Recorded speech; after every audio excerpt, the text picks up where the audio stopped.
السلام عليكم ورحمة الله وبركاته. سو dhawaada asxaabta ku soo dhawaada Lencom.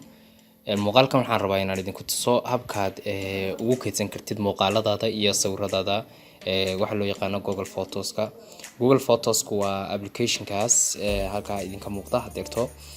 Markaad ku qoran tahay ayaan badhanka ay furaya open baan dhahayaa. Markaan open dhaho waan ka noqonayaa. Kana waan ka sii noqonayaa. Folderadayda oo dhan saasan ku sameynaya. Folder kasta waan tegayaa. Device folder baan dhahayaa.